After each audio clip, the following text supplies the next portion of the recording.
guys, it's a pretty busy morning, so you're gonna have to be with me while I finish up this birthday cake, finish up my father's breakfast, and just be moving. So, but I did want to do a video about I need some oil, hold on.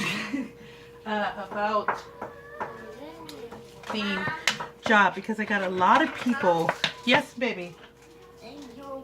Can you put my Prince can you put my Prince picture back, please, honey? Thank you.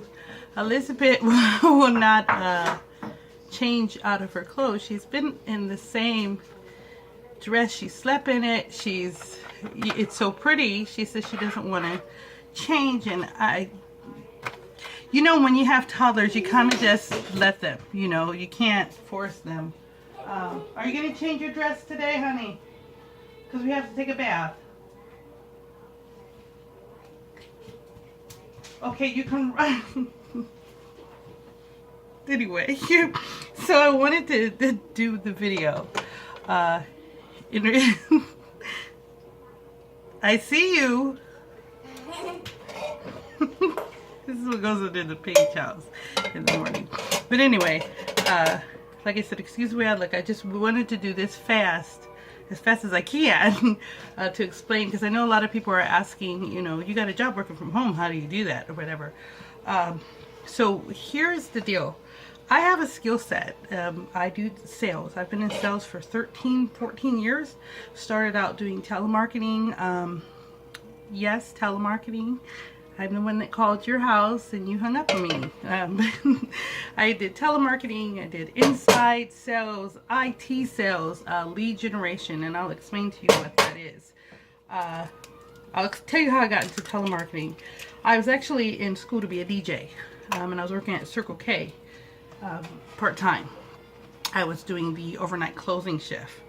My cousin had gotten a job at this company, and he didn't want to take it. So I'm always looking for another job or a second job, because at that time I was technically single. The person I was with for 11 years was not paying bills. We won't go into that. That's a whole different video. Then I had my sister with me, and I had my daughter, and I kind of had to figure out how to make ends meet, because everything was being stretched for rent, for food, for just everything. And then when you were a single mom and you decide that you're going to work, you don't qualify for programs like food stamps and things like that. So it's either I'm going to sit on my butt and live to a point where I can't take care of myself, or I'm going to overwork to a point where my kids don't see me and anything else. So basically I was looking for a second job, because I was going to do the latter, overwork. So he took this job telemarketing, and I was like, well, I'll just keep it for a couple of weeks and I'll quit if it's no good. They got paid weekly. So I said, well, that's good. At least maybe I can have 2 paychecks under my belt. So I got telemarketing, and I just used my DJ voice, you know, what I had been trained for my class. And I started doing really well. So well that I was bringing home 2 paychecks a week, a bonus check and a you know, regular paycheck. So I thought, well, this is good. I was damn near $3,000 a month I was making. So I said, maybe this DJing thing is not gonna work, you know. Hi, Lizzie. Happy birthday. Did you know it's your birthday? It's my Sophia birthday. It's your Sophia birthday. Yes, Mommy made you a cake for today. Sophia birthday cake? Yes. I want to eat it. You will later. When sister comes home, we'll sing you happy birthday, okay? I like happy birthday songs. You do like happy birthday songs because it's your birthday. Boring. It's a boring birthday? You have to sit down and eat that, honey. Sit down with that and eat it. Anyway, that's my showstopper there. What was I saying? I don't know, but it was along the lines of telemarketing. Oh, when I was interning for the radio station out here, I was sitting with D-Funk. I don't know if you're from Sacramento, I don't know if you know who D-Funk is. And one day, D-Funk said, 2 things made me decide I didn't want to do DJing anymore. I used to bring a little Bible, a little pink Precious Moments Bible, because I was interning, so all I did was answer phones, you know. 103.5 the bomb. What's your request? 103.5 the bomb. Your mom's the bomb on Mother's Day, things like that. So all I would do is answer the phone, so I would just read my Bible in the meantime. And one day, Defunct said to me, Ellie, one day you're going to have to choose. You're going to have to choose between that, and he pointed at my Bible, and this. And I said, oh, yeah, that's not going to be a choice, okay? Because we're going to, yeah, this is not worth that. And so that was in my mind. Then another thing, David Banner came in. And here I was sitting at the computer doing research for something. And all the girls were screaming and, oh my God, David Banner, and they were tripping. And David Banner seen me in my overalls, I love overalls, in my overall dress. And he looked at me and he grabbed my hand and he kissed my hand and he said, how you doing, young lady?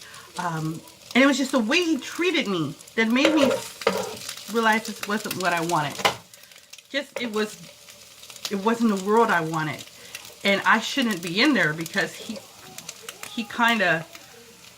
treated me with a whole lot of gentlemanly respect. And that's when I knew I shouldn't be there, you know. I stood out, basically. Stop it, Lizzie. So, and then the last thing that made me want to quit is because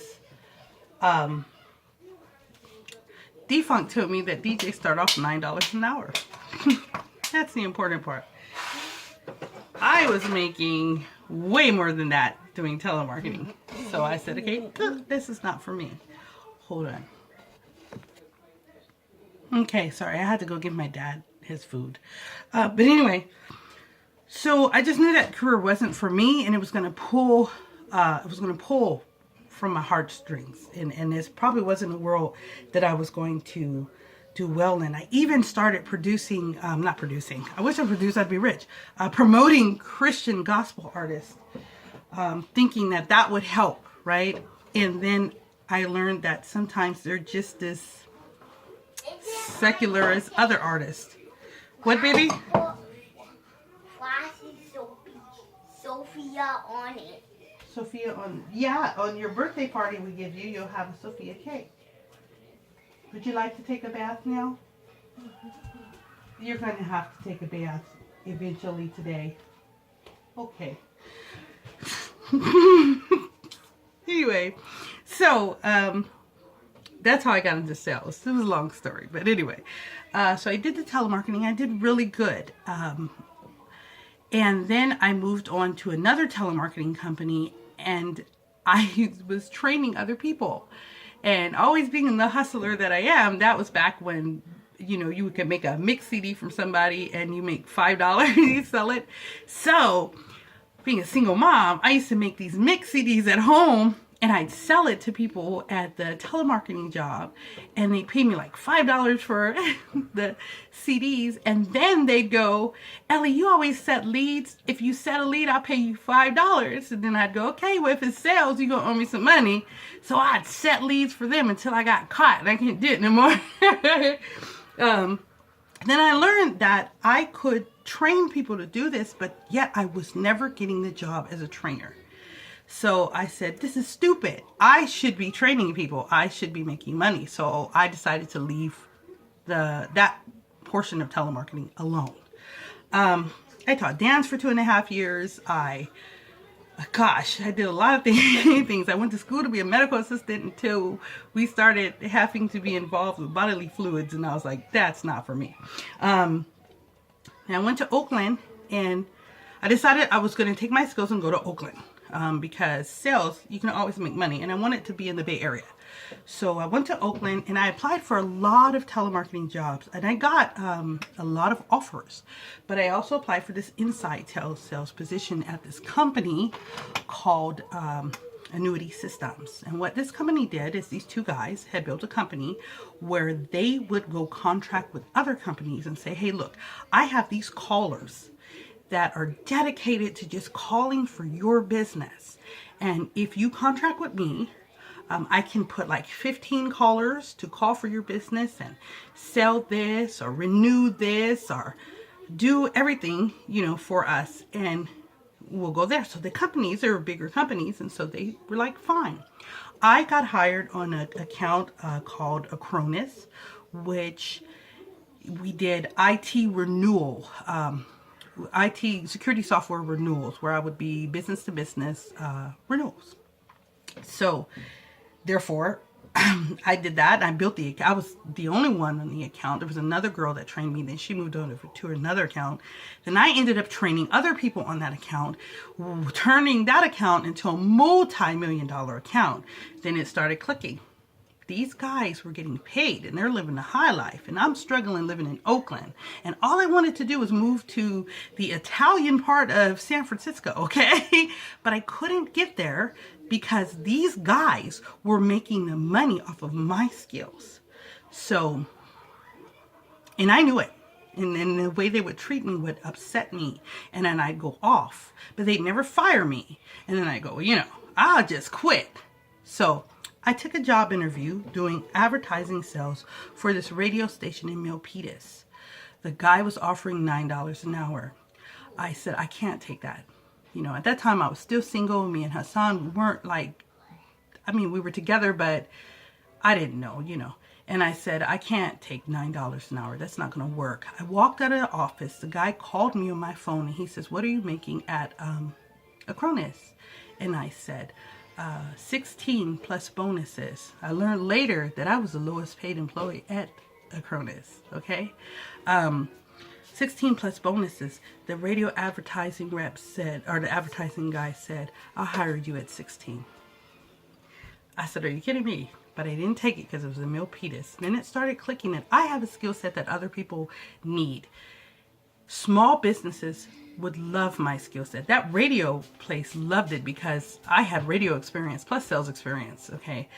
So I decided to move to Sacramento after, you know, me and Hassan got together, and I wanted to have all these kids. I'm getting older. I only have one kid. I always wanted like 7 kids. So that means we're going to be broke for a while, and then we're going to have these kids. And I was with a man that I loved, who was a very good man. So we decided to come home.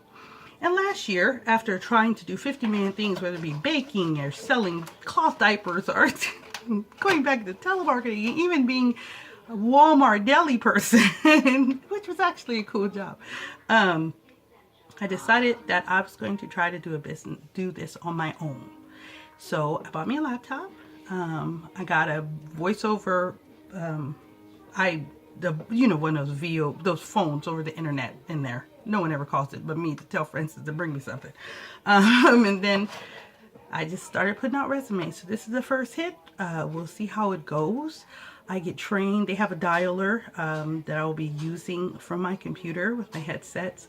So we'll see how this goes. That's how I do it. It's a 1099. When you do this, you have to understand you do it 1099, which means, in layman terms, you take out your own taxes, because if you don't, at the end of the year, you're hired as a contractor, you will be owing money, okay?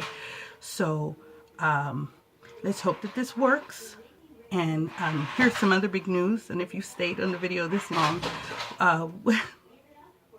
they're going crazy in there. We've decided that at the end of next year, we were moving to the land in Alabama. As you guys probably know, my family, my whole family has land in Alabama. And the elders are getting older, including my father. And I love the farm life. I love planting, even though the slugs are eating my stuff. And I love all of that. So why not go to our land, stop spending way too much money here in California. So I decided to vlog that journey. Basically how we're making it here in California up into how we move to Alabama. So be looking forward to that. And if you guys want to learn how to sell, and I'll be happy to teach you. I can even do some videos on it. If you want to, let me know. And maybe I'll start vlogging on my YouTube channel, and I'll teach you guys how to do it. You can make your own money and be ballin'. Okay, bye.